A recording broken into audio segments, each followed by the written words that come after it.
Ya, selamat malam.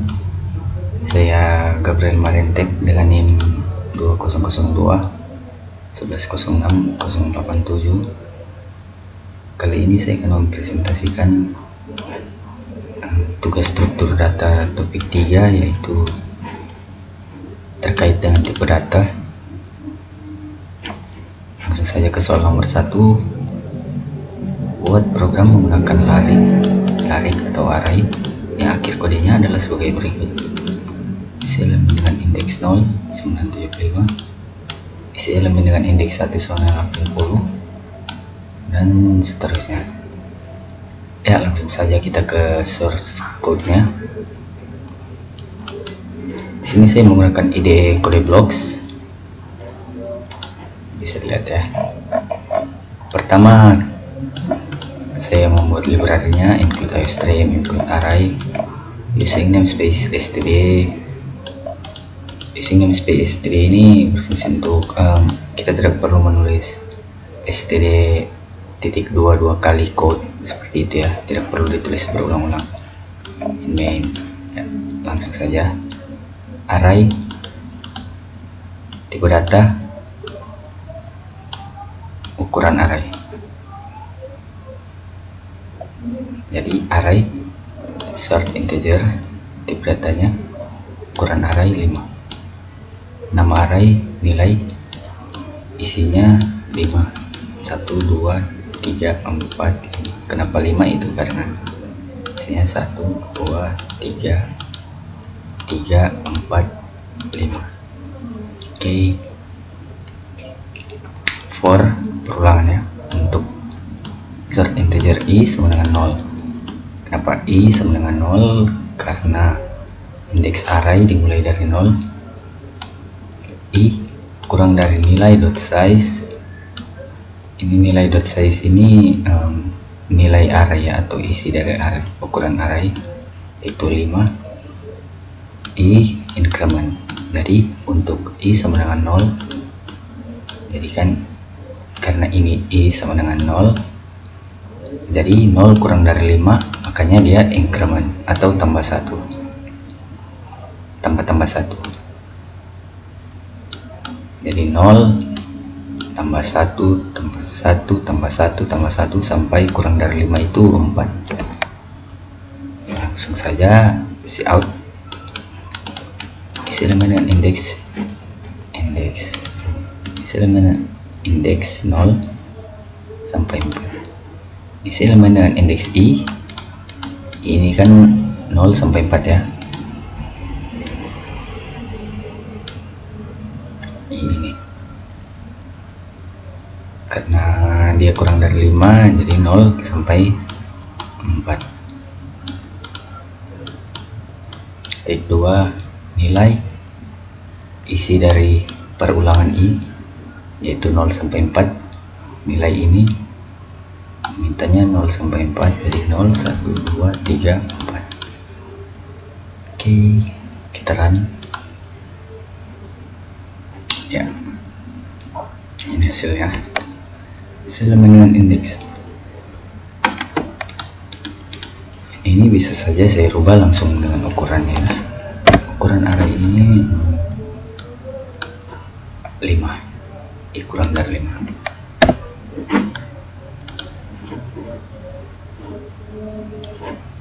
Kalau di sini saya merubahnya menjadi 4, yang 75 ini tidak akan muncul dikarenakan diminta diminta indeksnya kurang dari 4, yaitu 0 sampai 3. Lihat, indeks 0 sampai 3. Yang 75 ini tidak muncul. Cuma 75, 87, 90. Oke. Balik. Nilai.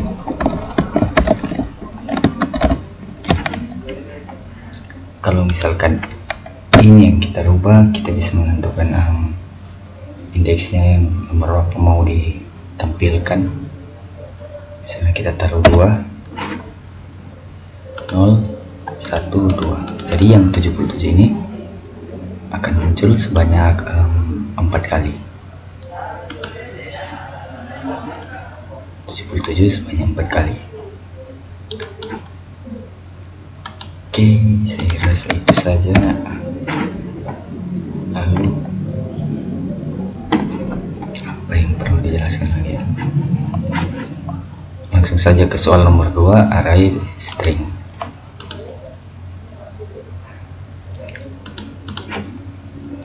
Membaca soal. Buat program menggunakan string dengan hasil akhirnya ini ya. Oke, source code-nya sama seperti tadi, library mulai dari ini ya.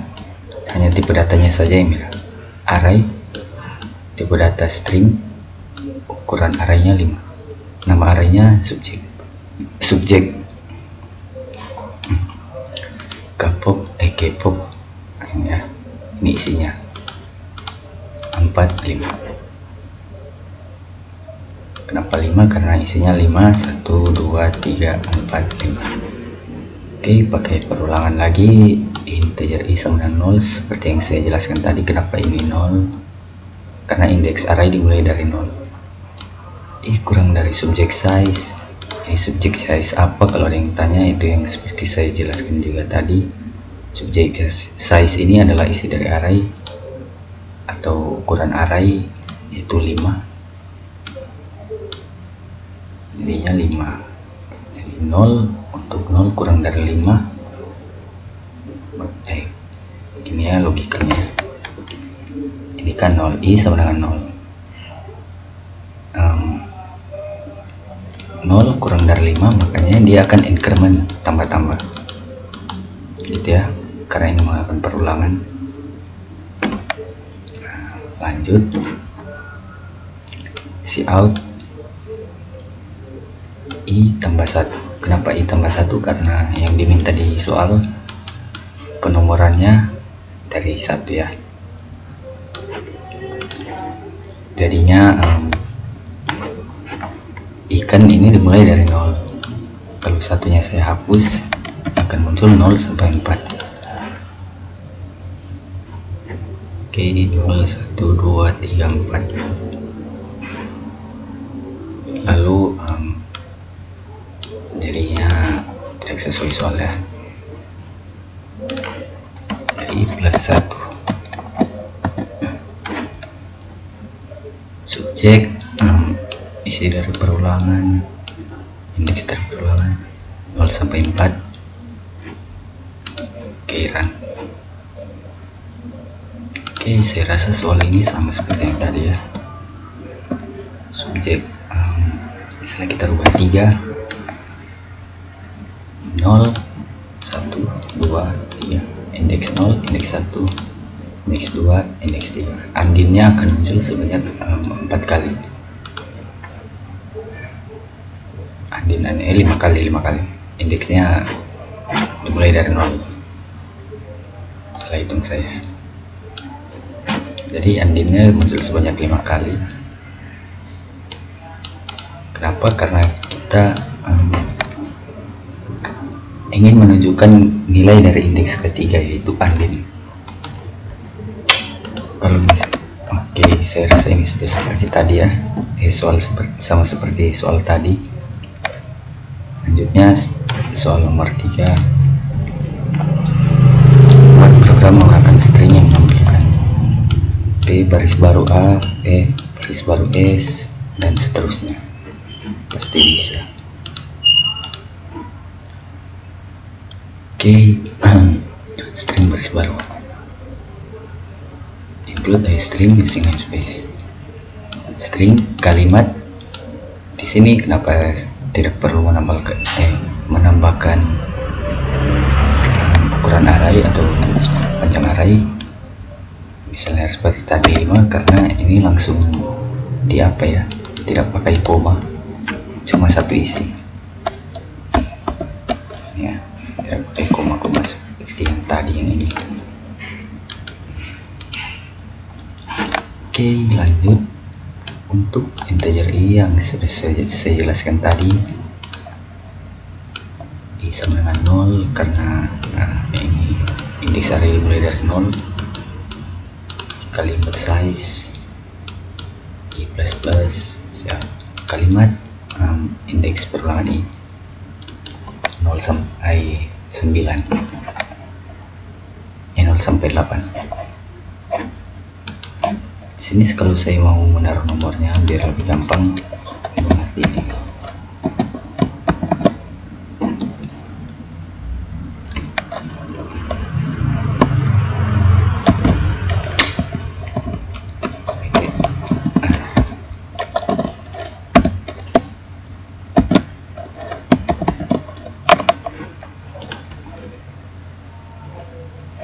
Sampai 8 ya, karena indeks array dimulai dari 0. Oke, saya rasa apa lagi ya yang perlu dijelaskan. Misalnya saya ingin mengganti dengan 2 0 B 1A 2S indeks array, jadinya yang akan keluar S ini sebanyak 9 kali.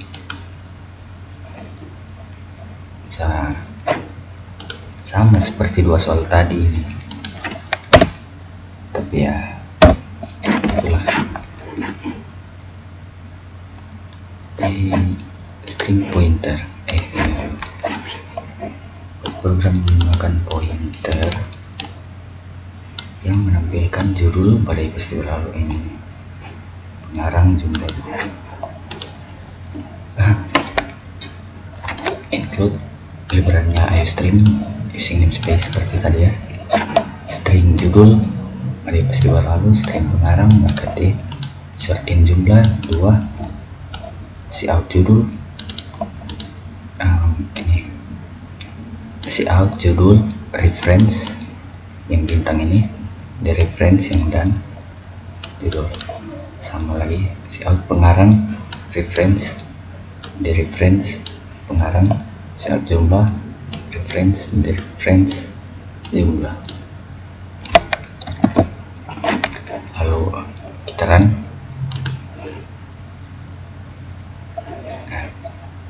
Keluar. Oke. Nah, di sini kalau saya menghapus reference ya, makanya akan keluar itu hanya alamat memori dari ini ya, string pengarang.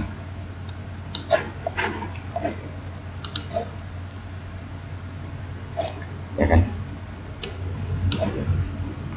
Di sini kalau saya hanya menaruh reference ya, di sini akan error. Ya, ini kenapa? Karena yang ini tidak bisa membaca alamat memori yang ini. Dia terdapat di mana gitu, contohnya gitu ya. Jadi harus pakai reference dan dereference. Ini sebenarnya saya singkat ya algoritmanya. Sama. Oke, pertemukan dua bilangan. Nomor 5. Program yang dapat mempertukarkan dua bilangan. Salah. Kenapa ini? Salah tulis. Oke, library-nya masih sama ya. Kalau logika mempertukarkan dua bilangan itu pernah diajarkan oleh Hans Mr. Sakti, yaitu kita perlu wadah ketiga yaitu C. C itu sebagai wadah ketiga ya. Cout masukkan angka pertama, masukkan inputan di A, chain atau komen ini. Cout lagi masukkan angka kedua, komen in di B atau inputan di B. Di sini saya akan jelaskan. C ini sebagai wadah ketiga, jadi C menampung A. Jadi C menampung A ini menampung B, B menampung C. Atau lebih gampang juga,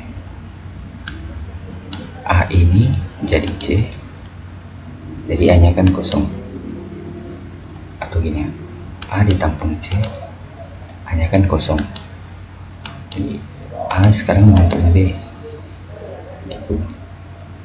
Baru B nya kan kosong, B menampung C, atau yang sekarang sudah jadi A.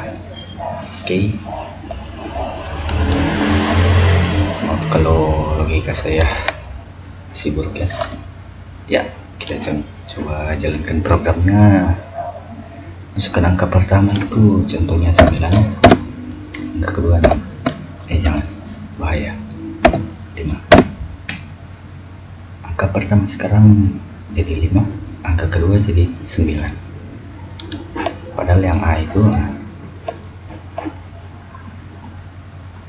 ya, yang terakhir itu faktorial, yang paling ribet untuk dijelaskan. Gini ya, ini rekursifnya. Rekursif itu fungsi yang bisa dipanggil berulang-ulang, kalau nggak salah gitu ya. Lalu kita masuk ke sini, angka hasil sama dengan faktorial angka ini biar enggak bingung. Hasil sama dengan faktorial dari angka, ini kan faktorialnya, ini kan rekursifnya, ini fungsinya dipanggil ulang. Jadi coba kita run. Oh ini tuh,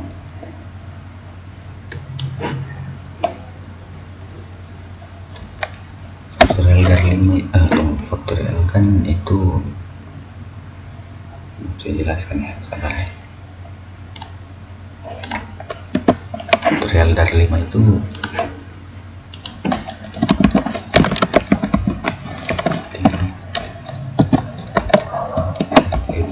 dikali 4 kali 3 kali 2 kali 1 sama dengan 100.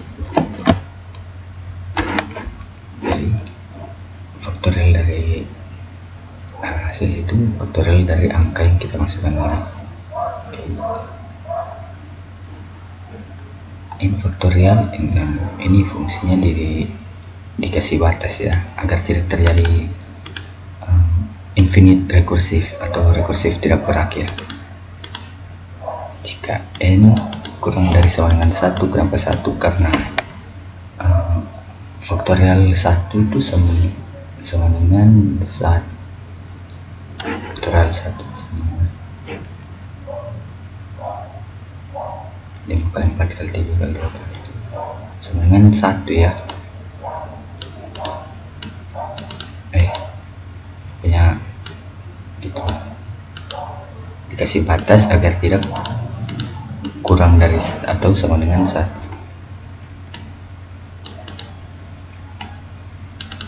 Else faktorial 1 itu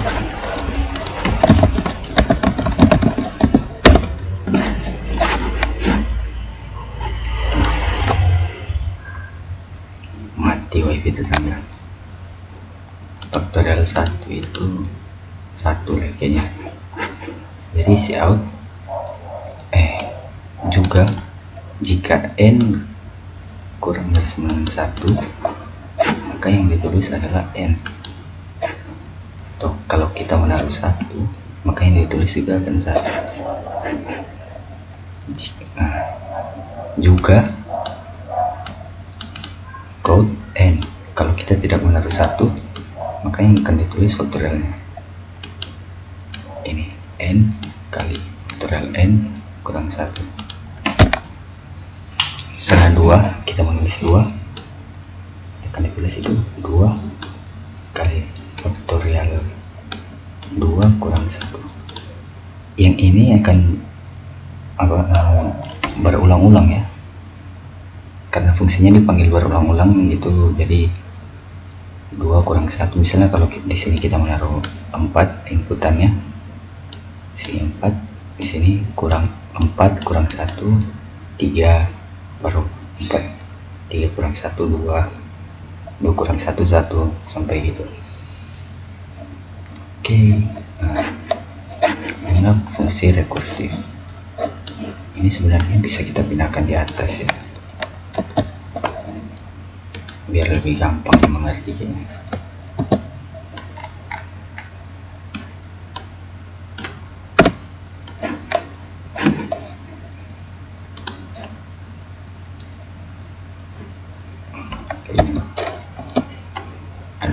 ini masih kacau ya, ntar saya perbaikin. Tapi hasilnya 5 faktorial itu sebenarnya 120 sebenarnya. Sebenarnya bisa dihapus kalau ini dipindahkan di atas. 5 kan 110. Oke, selanjutnya nah, kalau ini dipindahkan di bawah terus yang tadi dihapus. Tunggu ya, ini.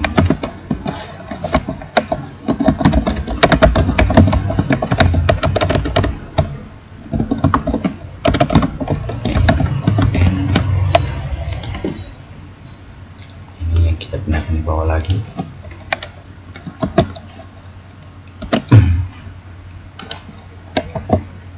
Terus ini dihapus, rekursifnya akan gagal. Nah, yang ini tidak akan berfungsi atau error karena ini tidak dia bingung dipanggil, mau memanggil fungsi mana, faktorial angka. Susah jelaskan ini. Oke, jadi kita harus menulisnya in faktorial n agar dia bisa agar dia bisa memanggil yang ini bisa memanggil ini faktorial n.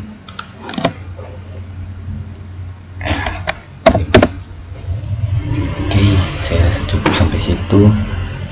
Tunggu, ini harus diperbaiki. Jadi ini tadi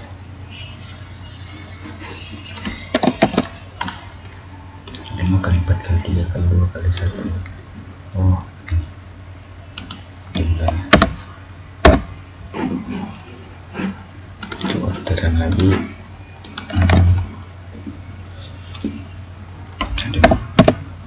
Ya, sudah jadi 120 lagi. Sudah rapi ya, tapi saya mau menambahkan 5. Terus di depannya sini ada 5 tanda seru. Jadi kita tambahkan di atas ini, di bawah sini.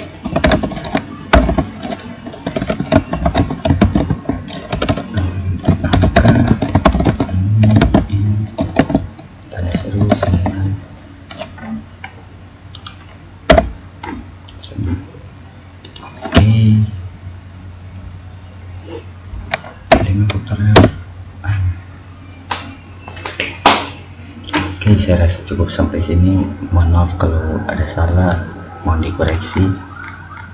Dan sekian presentasi struktur data saya. Sekian, terima kasih.